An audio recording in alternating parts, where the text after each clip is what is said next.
Bacaan dari Nubuat Baruk. Hai Yerusalem, hendaklah engkau menanggalkan pakaian kesedihan dan kesengsaraanmu, lalu mengenakan perhiasan kemuliaan Allah untuk selama-lamanya.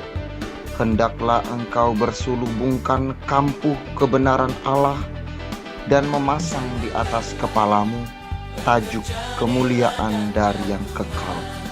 Sebab di bawah kolong langit, seri wajahmu akan dipertunjukkan oleh Allah. Dari pihak Allah, engkau akan diberi nama abadi. Damai sejahtera hasil kebenaran dan kemuliaan hasil takwa. Bangkitlah, hai Yerusalem, hendaklah engkau berdiri tegak di ketinggian. Tengoklah ke timur, lihatlah, anak-anakmu sudah berkumpul atas firman dari yang kudus. Mereka berkumpul dari tempat matahari terbenam sampai ke tempat terbitnya. Bersukarialah, karena Allah telah ingat kepada mereka. Memang dahulu mereka pergi daripadamu dengan berjalan kaki, digiring oleh musuh. Tetapi kini mereka dikembalikan kepadamu oleh Allah. Mereka diusung dengan hormat, seolah-olah di atas tandu kerajaan, sebab Allah memerintahkan supaya segala gunung yang tinggi dan segenap bukit abadi diratakan, supaya sekalian jurang ditimbun menjadi tanah yang rata. Dengan demikian, Israel dapat berjalan dengan aman di bawah naungan kemuliaan Allah. Hutan rimba dan segala pohon yang harum semerbak pun menaungi Israel atas perintah Allah.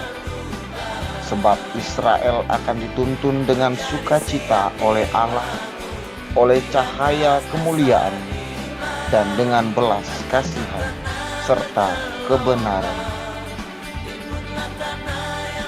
Demikianlah sabda Tuhan. Syukur kepada Allah. Bacaan dari surat Rasul Paulus kepada jemaat di Filipi. Saudara-saudara, setiap kali aku berdoa untuk kamu semua, aku selalu berdoa dengan sukacita. Aku mengucap syukur kepada Allahku karena persekutuanmu dalam berita Injil dari hari pertama sampai sekarang ini. Akan hal ini aku yakin sepenuhnya bahwa Allah yang memulai karya baik di antaramu akan melanjutkannya sampai pada hari Kristus Yesus.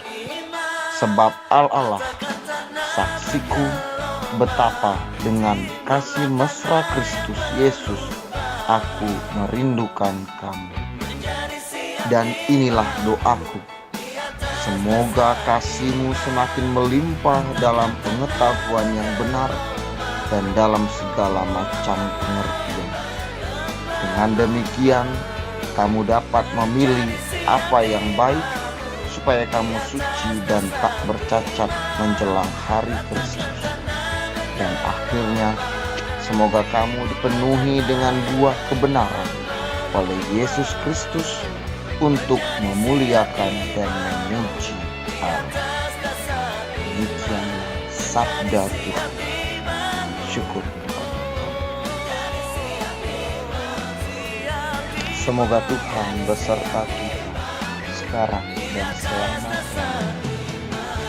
Bacaan dari Injil suci menurut Lukas. Dimuliakanlah Tuhan. Dalam tahun ke-15 pemerintahan Kaisar Tiberius, ketika Pontius Pilatus menjadi wali negeri Yudea dan Herodes raja wilayah Galilea, Filipus saudaranya menjadi raja wilayah Iturea dan Trakonitis, dan Lisanias menjadi raja wilayah Abilene. Pada waktu Hanas dan Kayafas menjadi imam agung, datanglah firman Allah kepada Yohanes, anak Zakaria, di padang gurun. Maka datanglah Yohanes ke seluruh daerah Yordan dan menyerukan, "Bertobatlah dan berilah dirimu dibaptis, maka Allah akan mengampuni dosamu, seperti ada tertulis dalam nubuat-nubuat Yesaya. Ada suara yang berseru-seru di padang gurun, siapkanlah jalan bagi Tuhan, luruskanlah jalan baginya. Setiap lembah akan ditimbun, setiap gunung dan bukit akan menjadi rata. Yang berliku-liku akan diluruskan, yang berlekuk-lekuk akan diratakan, dan semua orang akan melihat keselamatan yang dari Tuhan." Demikianlah sabda Tuhan. Terpujilah Kristus.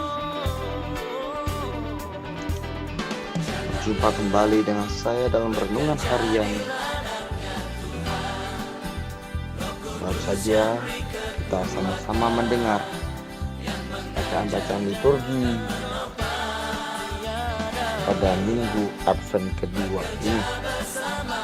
Lebih-lebih Injil Lukas pasal 3 ayat 4. Ada suara yang berseru-seru di padang gurun, "Persiapkanlah jalan untuk Tuhan, luruskanlah jalan bagi." Dan hari ini juga saya mengambil tema kerjasama.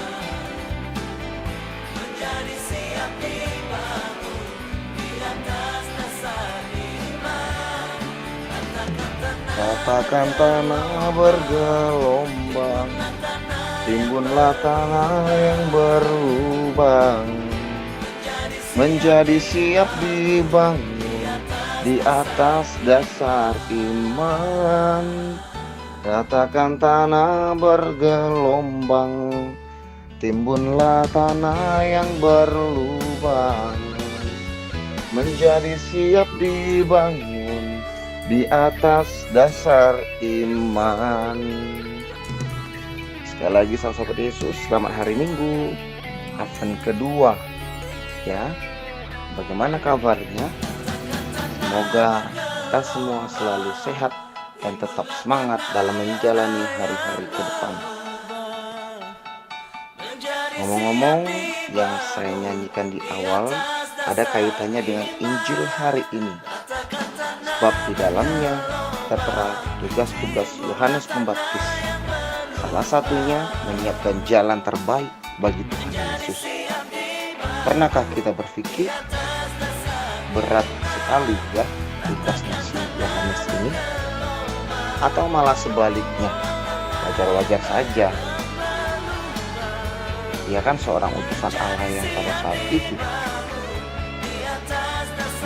Saya sering overthinking dalam arti memposisikan diri sebagai tokoh utama dalam suatu cerita. Sekarang kita boleh percaya kalau Yohanes pasti butuh bantuan kita dalam menjalankan tugas-tugasnya. Tugas yang berat seperti menimbun lembah, meratakan bukit, atau meluruskan jalan berliku akan terasa ringan bila ada kerjasama.